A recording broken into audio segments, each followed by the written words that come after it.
जगद्धात्री नमस्तुभ्यं विष्णुश्च प्रियवल्लभे यतो ब्रह्मदयो देवा सृष्टिस्थित्यन्तकारिणी नमस्तुलसी कल्याणी नमो विष्णुप्रिये शुभे नमो मोक्षप्रदे देवी नमः सम्पत्प्रदायिके तुलसी पातु मां नित्यं सर्वतध्योऽपि सर्वदा कीर्तितापि स्मृतमापि पवित्रयति माननम्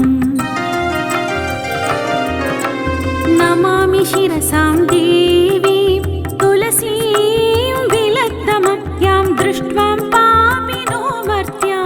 मुच्यन्ते सर्वकिल्बिषात् तुलस्यां रक्षितं सर्वं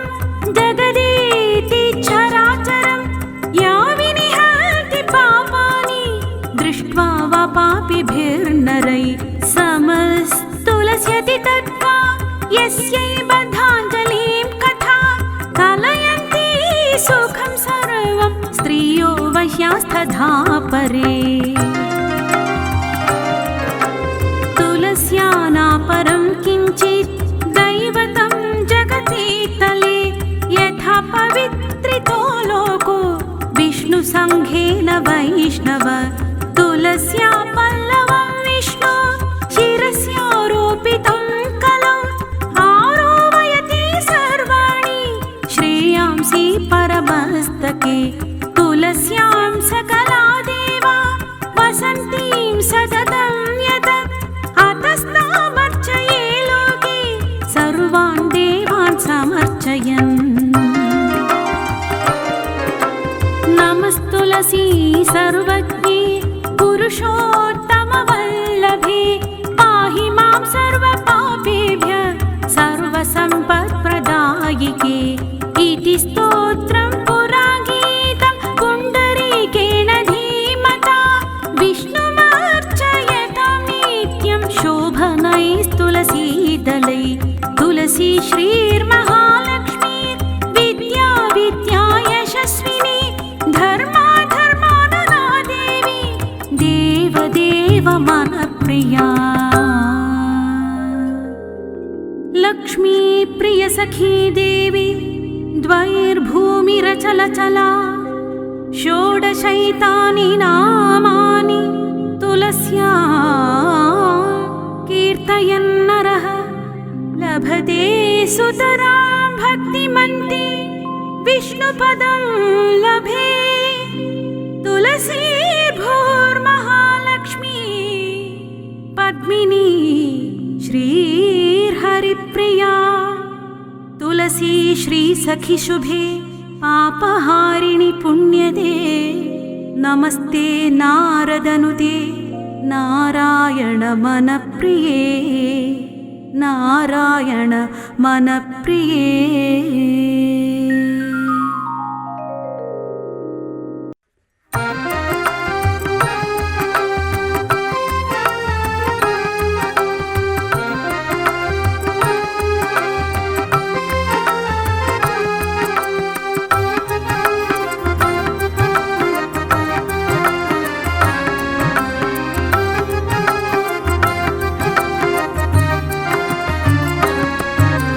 जगद्धात्री नमस्तुभ्यं विष्णुश्च प्रियवल्लभे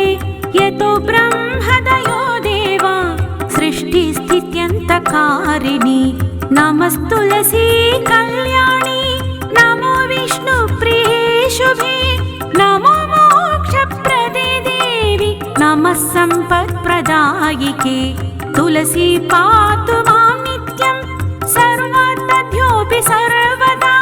कीर्तितापि स्मृतमापि पवित्रयति माननम्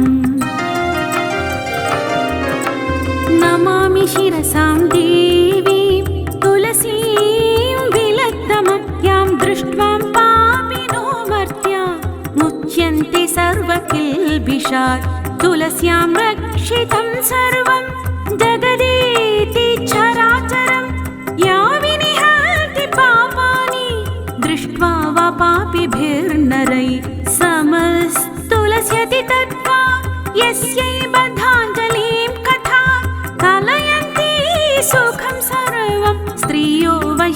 वश्यास्तथा परे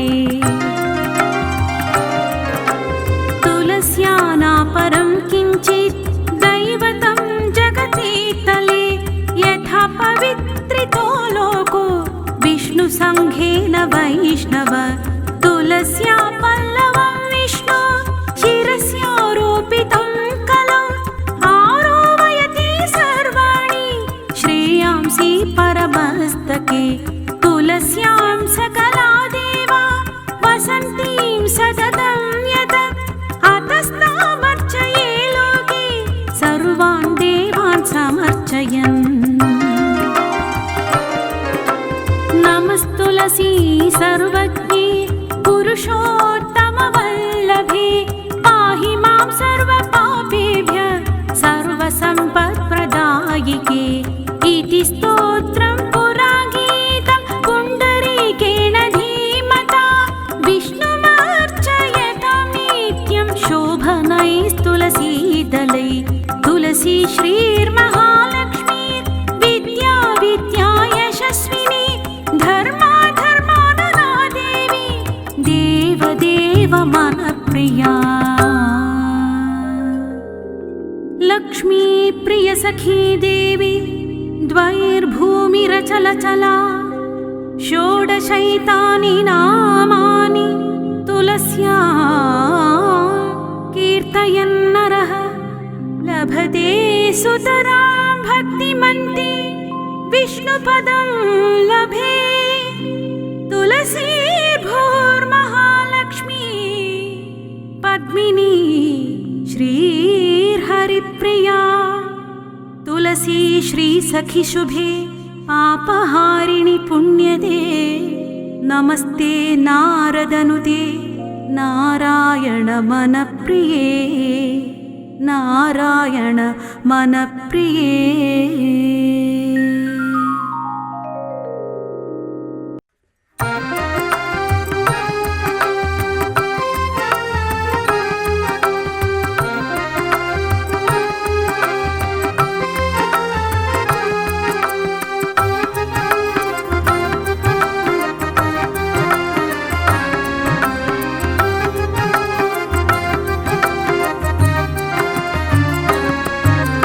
जगद्धात्री नमस्तुभ्यं विष्णुश्च प्रियवल्लभे यतो ब्रह्मदयो देवा सृष्टिस्थित्यन्तकारिणि नमस्तुलसी कल्याणी नमो विष्णुप्रिये शुभे नमो मोक्षप्रदे देवी नमः सम्पत्प्रदायिके तुलसी पातु मां नित्यं सर्वतध्योऽपि सर्वदा कीर्तितापि स्मृतवापि पवित्रयति माननम्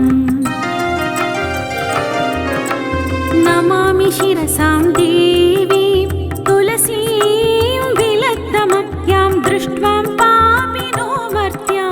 मुच्यन्ते सर्वकिल्बिषात् तुलस्यां रक्षितं सर्वं जगदेति चराचरं या विनिहन्ति पापानि दृष्ट्वा वा पापिभिर्नरै समस्तुलस्यति तद्वा यस्यै बद्धाञ्जलिं कथा कलयन्ति सुखं सर्वं स्त्रियो वश्यास्तथा परे तुलस्या नापरं किञ्चित् दैवतं जगति तले यथा पवित्रितो लोको विष्णुसङ्घेन वैष्णव तुलस्या पल्लवं विष्णु शिरस्यारोपितं कलौ आरोहयति सर्वाणि श्रेयांसि परमस्तके तुलस्यां सकला देवा वसन्तीं सततं यत अतस्तामर्चये लोके सर्वान् देवान् समर्चयन् नमस्तुलसी सर्वज्ञे पुरुषोत्तमवल्लभे पाहि मां सर्वपापेभ्यः सर्वसम्पत्प्रदायिके इति स्तोत्रं पुरा गीतं पुण्डरीकेण धीमता विष्णुमर्चयतां नित्यं शोभनैस्तुलसीदलै तुलसी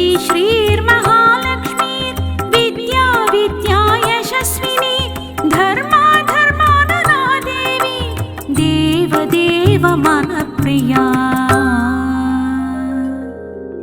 लक्ष्मी प्रिय सखी देवी द्वैर्भूमिरचलचला षोडशैतानि नामानि तुलस्या कीर्तयन्नरः लभते सुतरां भक्तिमन्ति विष्णुपदं लभे तुलसीर्भूर्महालक्ष्मी पद्मिनी श्रीर्हरिप्रिया तुलसी श्रीसखि शुभे पापहारिणि पुण्यदे नमस्ते नारदनुते नारायण मनप्रिये नारायण मनप्रिये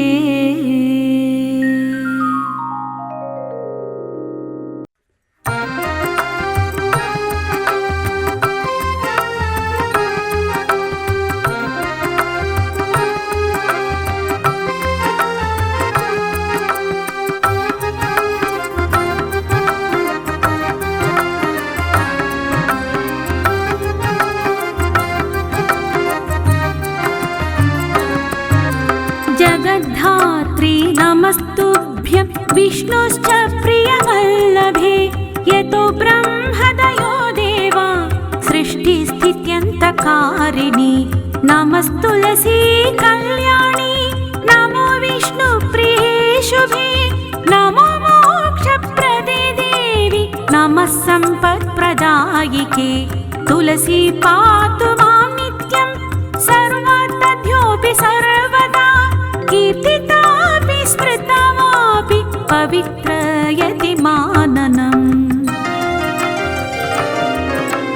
नमामि शिरसां देवीं तुलसीं विलग्धमं यां दृष्ट्वा पापिनो मर्त्या मुच्यन्ते सर्वकिल्बिषात् तुलस्यां रक्षितं सर्वं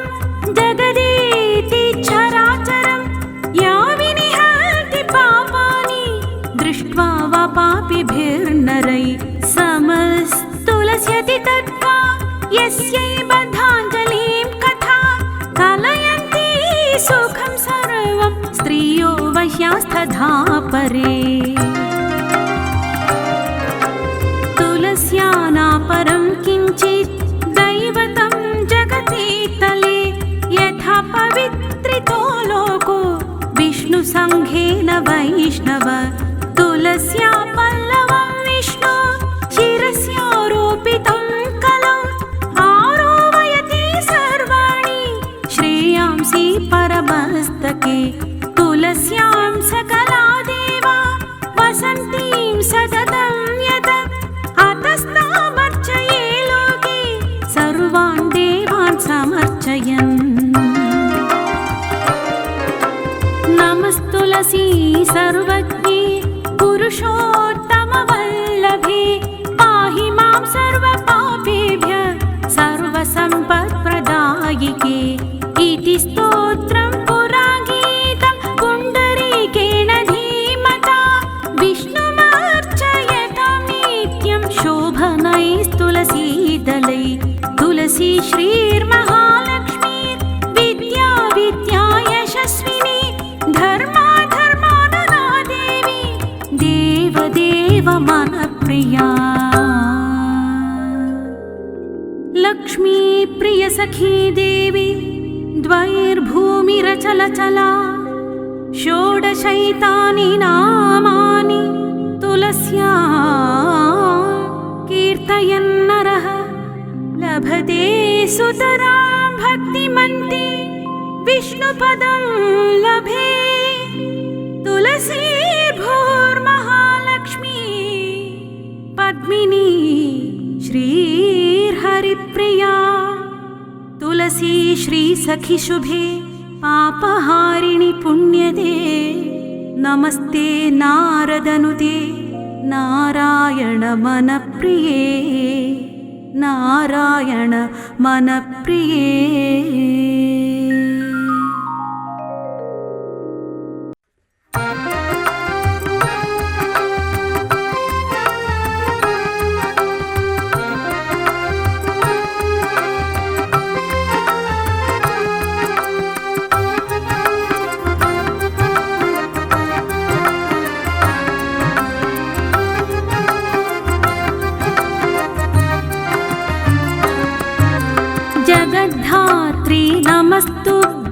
विष्णुश्च प्रियवल्लभे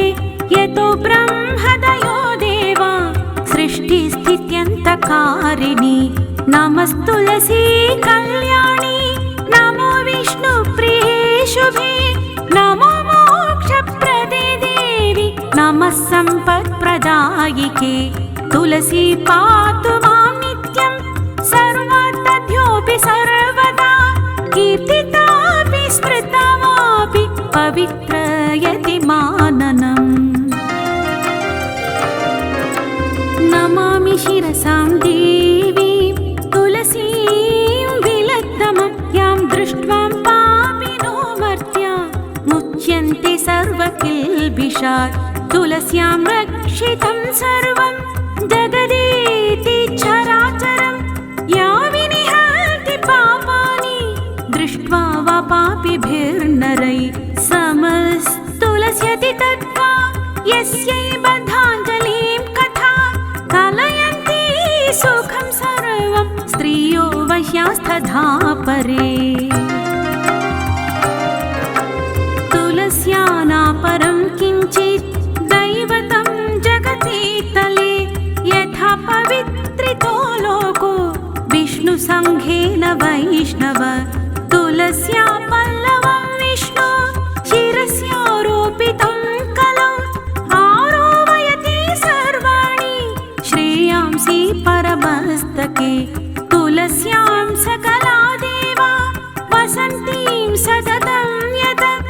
अतस्तामर्चये लोके सर्वान् देवान् समर्चयन् नमस्तुलसी सर्वज्ञे पुरुषोत्तमवल्लभे पाहि मां सर्वपापेभ्यः सर्वसम्पत्प्रदायिके इति स्तोत्रं पुरा गीतं पुण्डरीकेण धीमता विष्णुमर्चयतां नित्यं शोभनैस्तुलसीदलै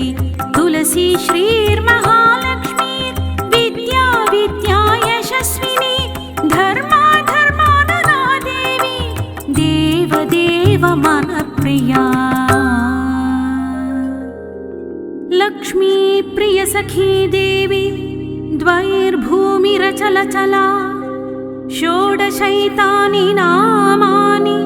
तुलस्या कीर्तयन्नरः लभते